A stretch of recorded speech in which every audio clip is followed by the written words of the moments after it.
बात करते हैं transition element. D block element को ट्रांजिशन एलिमेंट भी कहा जाता है। तो क्या सारे डी ब्लॉक के एलिमेंट ट्रांजिशन एलिमेंट होते हैं? नहीं, ऐसा भी नहीं है, क्योंकि जिंक, कैडमियम और मर्करी जैसे कुछ एलिमेंट हैं जो डी ब्लॉक एलिमेंट तो है लेकिन ट्रांजिशन एलिमेंट नहीं है। तो ऐसा क्यों? क्योंकि बच्चों देखो, ट्रांजिशन एलिमेंट कौन एलिमेंट होगा? जिसका डी सबशेल इनकम्प्लीटली फिल्ड होगा वही ट्रांजिशन एलिमेंट होगा। जैसे कि अगर हम 3D सीरीज की बात करें तो 3D सीरीज में जितने भी हमारे एलिमेंट्स हैं सब में आपको दिख रहा होगा इनकम्प्लीट डी सबशेल, लेकिन केवल दो को छोड़ करके, कॉपर और जिंक को छोड़ करके। कॉपर और जिंक का जो डी सबशेल है वो है फुली फिल्ड।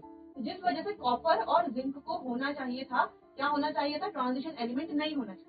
लेकिन जिंक तो ट्रांजिशन एलिमेंट नहीं होता, लेकिन कॉपर बच्चों ट्रांजिशन एलिमेंट होता है। क्यों? क्योंकि जैसे कि हमने डेफिनेशन में भी पढ़ा था कि डी सबशेल जो इनकम्प्लीटली फिल्ड होना चाहिए या तो उसकी ग्राउंड स्टेट में या तो उसकी कोई भी जो कॉमन ऑक्सीडेशन स्टेट है उसमें। तो जब हम इसकी ऑक्सीडेशन स्टेट की बात करते हैं तो +1 में तो ये फिर भी फुली फिल्ड रहता है, लेकिन जो कॉपर की +2 ऑक्सीडेशन स्टेट होती है वहां पर हो जाता है ये इनकम्प्लीटली फिल्ड, जिस वजह से कॉपर एक ट्रांजिशन एलिमेंट होता है। और जिंक की अगर हम बात करें तो ये केवल एक ही जो कि है +2 ऑक्सीडेशन स्टेट ही शो करता है, जिस वजह से इसका डी सबशेल क्या होता है? Fully filled. और डी सबशेल अगर फुली फिल्ड है तो ये एक ट्रांजिशन एलिमेंट नहीं होता। सेम ऐसा ही जिंक है, कैडमियम है और मर्क्यूरी है, ये तीनों ही इनका जो डी सबशेल है वो फुली फिल्ड होता है, जिस वजह से ये ट्रांजिशन एलिमेंट नहीं है। हम यहाँ पर एक पॉइंट कह सकते हैं कि जितने भी डी ब्लॉक एलिमेंट है वो सारे के सारे ट्रांजिशन एलिमेंट नहीं होते हैं, लेकिन सारे transition element D block element होते हैं।